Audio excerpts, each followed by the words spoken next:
who's back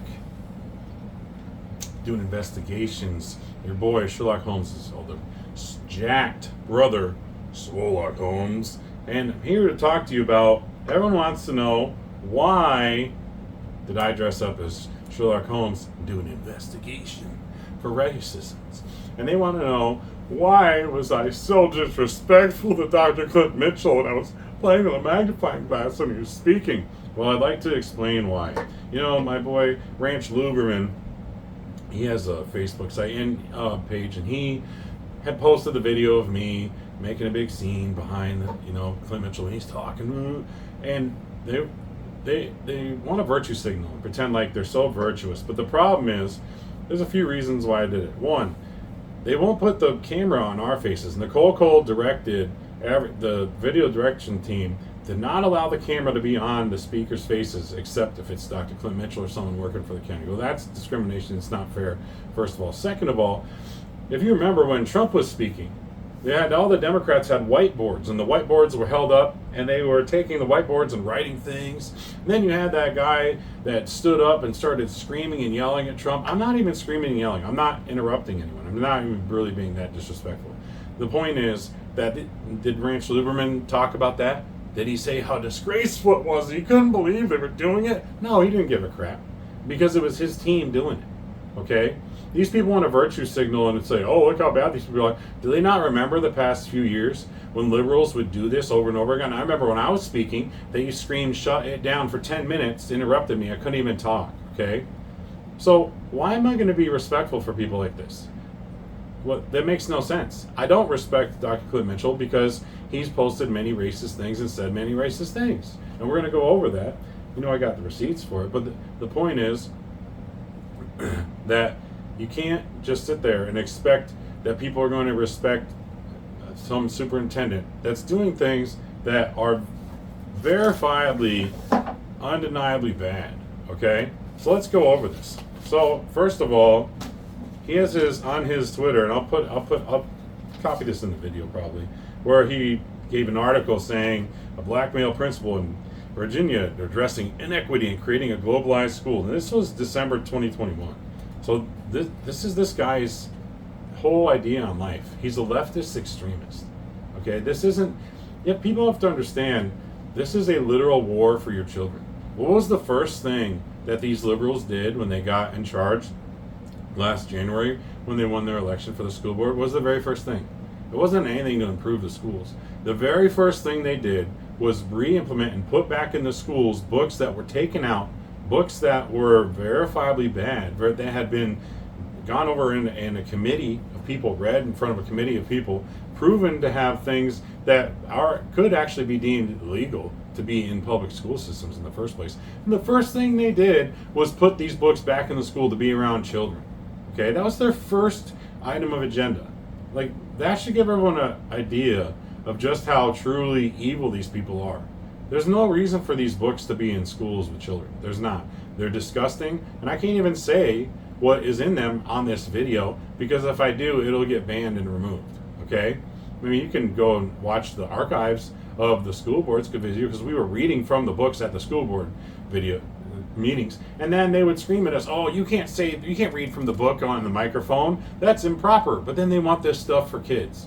Like, make sense. You can't. So you have this, and then you have Clint Mitchell sent home this letter, okay? The letter basically says that he's not going to ask about immigration status. They're not going to vet people. So these people, who knows if they're criminals? You have no idea. You have no idea who's around your children. You have no idea who's in the schools. You send your kids off, oh well, it's a war zone, and you have no control over. You're not allowed to know. And then it says, SCPS does not inquire about the immigration status, and that if there even is legal stuff, the law has to await approval from SCPS to even have a chance at maybe finding out what's going on. So these people run everything. His letter basically is saying they're not going to comply with law enforcement or ICE. And then he made it on the website. It says immigration information and resources. Okay, what they do? They put a bunch of resources here of how to avoid ICE, how to avoid police, how to get all sorts of aid and everything. And then there's local resources. It says where to go to get all this stuff. This is, first of all, it's racist because you're caring about one race of people over, you're caring about illegal aliens over your own citizens of your own county. But it's dangerous too because you're influencing all these people. This isn't your job to do. That's not what a superintendent should be doing, to be keeping the other kids safe. And I don't know how parents are understanding that this is actually dangerous. The leader of MS-13 was just caught in Woodbridge just last month. You think he's alone? No. There's other people around here, and their children, if they have children in the schools, then those children are involved in the gangs too. Like, this isn't like you're living in fantasy land if you think otherwise. And then you had the article where he got mad about, someone said, "Oh, why don't you hire P. Diddy?" Well, the point was they already DEI hired a Mexican immigrant that couldn't speak English. They didn't do a background check. They did a FOIA request to see what happened. No one knows who hired the guy. No one knows anything. All the paperwork's lost. No one has any clue. And then you had Carla Millsap tried to talk about it at one school board meeting. Clint Mitchell told the chair of the board to cut her mic off and not let her talk about it. Okay? They're covering up stuff that's really shady. And then you get further into it, okay? And you have, the reason why is the article on Spotsy Wire where Clint Mitchell was at a listening session where he's talking about, oh, this is what I'm going to do here. The whole point was he said that he's only going to DEI hire people that look like him, okay? Because he's mad when he was a kid, no one looked like him, and so now he's in charge and he's going to only hire people that look like him. Like, how anyone doesn't realize that a statement like that is racist? If a white person said that, they'd be on the news, they'd be everywhere. It's racist to say this kind of stuff. And then, so you have that. Oh, and then the famous tweet right here. This was January 6th, 2021. The parked car, where there's a parked car in a parking garage, it's empty. It says Trump 2020 on it. And then he said this is the pure definition of white supremacy and privilege in full display. Okay? He doesn't even know who's in the car. It could have been a black person, an Asian person, he had no idea. So his instant response to instantly go to this is white supremacy, he's basically calling all Trump supporters white supremacists with white privilege. Okay, that's racist to just say that. It's disgusting. He's never apologized for this. This is still up. He hasn't deleted the tweet. Nothing. And well, I'm supposed to respect this guy? I'm supposed to just be like, oh, okay, yeah, cool. You're openly racist and you're openly putting children in danger, but let me be nice to you and respect you? No.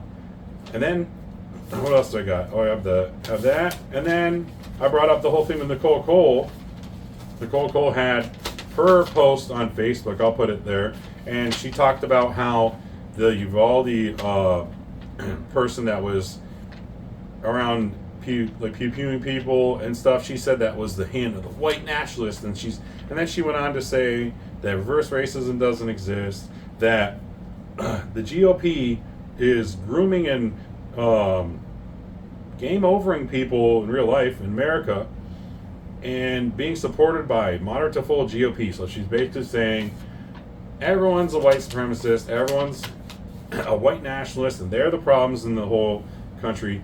But what happened with the last thing? There was just a big, huge shootout with a bunch of kids in high school, which Clint Mitchell was talking about. Well, why wasn't that labeled white supremacist? Okay. What about the third grader bringing the gun to school? Why wasn't that white supremacist? Right? There's a problem in Spotsylvania where these people are openly saying racist things. Okay? Now you're dealing with people that are knowingly saying that. Like, there's no shame. There's no apology. They're unapologetic in saying this stuff. And conservatives need to understand, this is a war for your children. These people want to control your kids. They want to take your kids from you and raise them however they want. Okay? This isn't just, we're just at a disagreement. The problem is these people are evil. Now the Bible says don't have anything to do with the works of evil. Don't have anything to do with the workers of inequity. So I don't look at it as, oh, I'm gonna somehow, work with these people and we're gonna come to some kind of agreement and we're both gonna make concessions and both come together. I don't come together with evil. Okay, and I'm not going to. I look at evil and I defeat it, and that's the end of it. There's now if they wanted to talk to me, I'd talk to them, but I'll just point this out. What they're doing is wrong, and what they're doing to children is wrong. Okay, and when you look at this biblically speaking, and I have a few verses, when it goes well with the righteous, the city rejoices, and when the wicked perish, there's shouts of joy. It's Proverbs 10:10, and then 11:10, and then judgment will return to the righteousness, and the upright heart will follow it. Psalm 94:15. Okay, and you have a bunch of verses in the Bible that talk about this, where you are supposed to go out, and here's one. Psalms 37:28, for the Lord loves the just and will not forsake his faithful ones. Wrongdoers will be completely destroyed. The offspring of the wicked will perish. Okay? And then the thing about it is our prayers are effective. It says the prayer of a righteous man availeth much. James 5:16. So we do have to keep praying. And the Bible says everything's a spiritual battle. So this is a spiritual battle. But these people have basically given themselves over to Satan. I'm not saying that lightly. I mean, they are very proud of what they're doing. They have no shame. There's no guilt. This is what they do. Okay, this is their entire their entire life. Woe to those that say that good is evil and evil is good. That's what we're dealing with.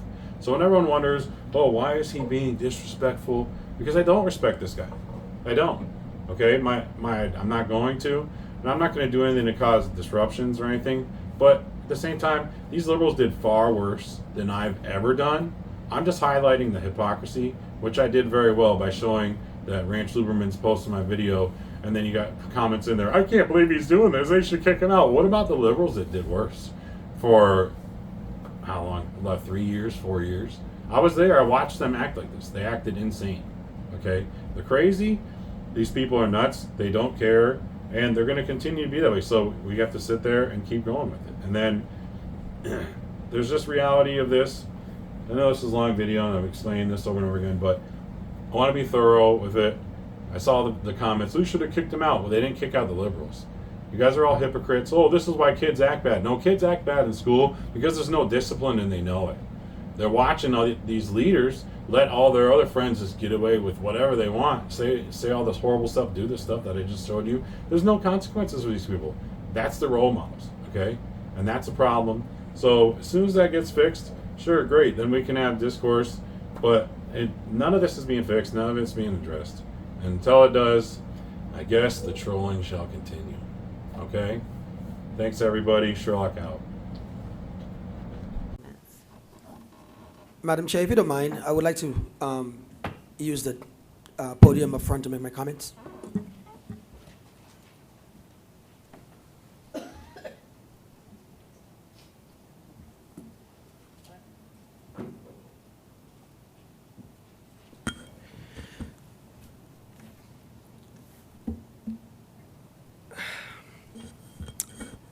This has been a very difficult week for the citizens of Spotsylvania County Public Schools.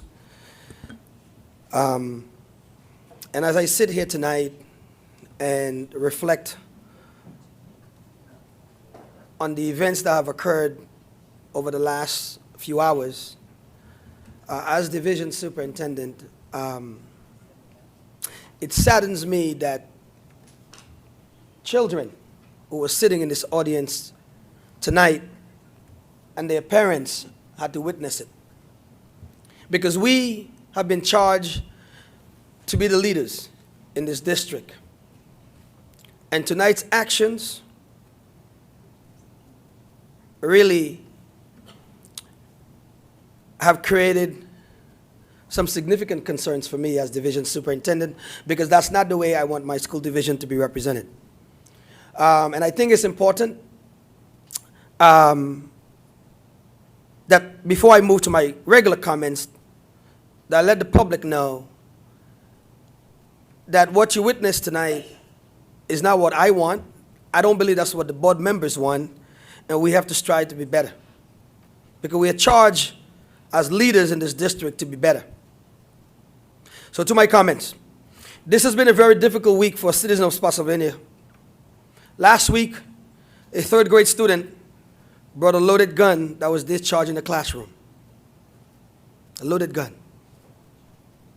A few days later, we had a triple murder involving young adults that were formerly enrolled in our public schools, and one that is currently enrolled, but also students who were enrolled in Caroline and other public schools across the general area. This incident has brought fear and distress and elevates safety and security concerns in our district. I want to thank the teacher, and I wanted to come here tonight to speak to the citizens because I want to thank the teacher. I want to thank the third grade team. I want to thank the students in the classroom, the administrative team, and any other staff, our school resource officer, for keeping our children safe. I also want to thank the parents of Lee Hill community for their collaboration with the school and the school staff to ensure that we could execute our safety protocols swiftly and orderly. I want to thank all the parents who emailed me from Lee Hill, who shared how proud they were of their school for the way they handled the matter. Those folks are commended for their efforts, and I also want to thank also the parents who didn't send me the so positive messages, because it is because of your criticism and your feedback that we can only get better. And some of you have given us some great ideas of what we can do to be better. 2 days later, we had a similar situation in Charles County, Maryland, with a 9-year-old bringing a gun that discharged in school. It's not just Spotsylvania County School. Don't let them fool you. It happens across the country. And we have to put things in place for our lawmakers, those who are in the House this evening, and those watching on television, and those in Richmond and those in the federal government. We have to put things in place to keep our children safe. Even that means that we have to reform things around gun safety and gun control in this country, because we're tired of these things happening in our schools. And I also want to make sure that for our parents, that you hold yourself accountable. Is how is that we have a third grade student bring a gun to school and you as a parent don't know what's in that backpack? Yes, you could provide a suggestion of creating clear backpacks, but that's just a piece of the solution. It starts at home. So I ask all of you parents tonight that we are going to do our job in school to keep them safe, but we want you to do yours at home. I want to remind the community that our schools remain safe. And here's some of the measures that we put in place. All 29 schools have a secure entry building. Lee Hill, where we had the incident, and Salem were the last two that was finished right during the Christmas break. We have Lightspeed we've implemented. We've developed and launched anonymous tip line for parents to tell us what's going on in our schools. We've purchased and installed evolved weapon detection system at all high schools, even though there are members right here in this audience who did not approve it. But we handle it and we put it in our schools. You need to be quiet while I'm talking, because I don't interrupt you when you're talking. We've hired safety officers at all of our middle schools this year. And we have SROs at all schools. Are we perfect? No. But are we taking the steps to get there? We are. And when the system fails us, all we can do is learn from it. We'll continue to look at our processes and find ways to be better. Again, I'm asking all the parents to please secure your weapons at home. And remind your children, if they hear something or they see something, they must say something to a trusting adult in our district. Regarding the mass shooting in our community, several school divisions are affected. On Thursday, all of the superintendents from Caroline to Stafford County to King George to Fredericksburg, we're going to meet here to talk about it, about what we can do as leaders in this area to keep our children safe, because they go from one school to another. I got to thank the Sheriff's Department for their tireless work throughout the course of the night to get every single one of those kids off the streets. Your bravery and most importantly, your commitment to your work allow our citizens to feel safer, even though we know we have families in the community that are still picking up the pieces, from the neighbors and also to the parents who lost their children. Let's not forget about the lives that were lost. We have 3 children. Those families are torn apart. We have to keep those parents, despite of their children's actions, we have to keep them in our prayers as we find a path moving forward. This weekend I had an opportunity to attend the funeral services of Danny Sumner, 6-year-old student who died. Danny was dad, but 6-year-old student Donovan, who was a student at Cedar Forest. What a beautiful ceremony. What a beautiful going away ceremony that I was able to be part of. And I want to say to his wife, Madeline, and their 2-year-old son, Danilo, Spotsylvania County Public Schools, we're here to support you. And lastly, on the consent agenda, it is actually a perfect evening for it when we talk about mental health services for kids. This is the 2nd year of a grant where we are putting things in place to support kids socially and emotionally in K-12. From licenses for In Control at the middle school to SEL programs Can Do at the high school. The grant covers 17 kits for Kelso's Choice for Tier 1 SEL support for elementary kids. We have licenses for zones of regulation. We are putting things in place in this district to make sure we care for kids' mental health. We know children are suffering, and so are my teachers too. So are my adults. But we plow through. And to witness what I witnessed tonight is a slap in the face for the people who are doing the work. It's a slap in the face. So as we move forward, I certainly hope that we all can reflect on what happened this evening, and we could disagree, but let's do it professionally. Madam Chair, this concludes my comments.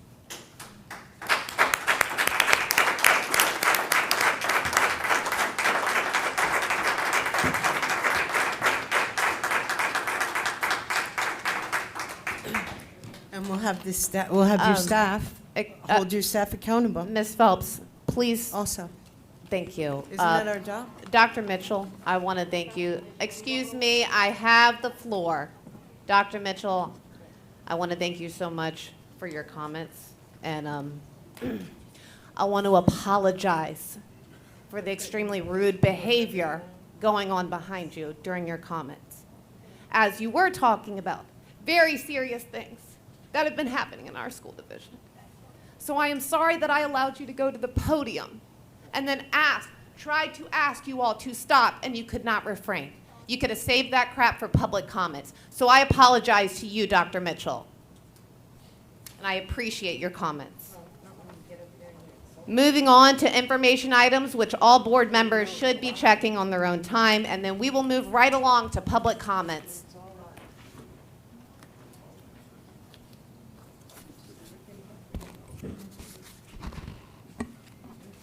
You want me to take over? No. Oh, okay.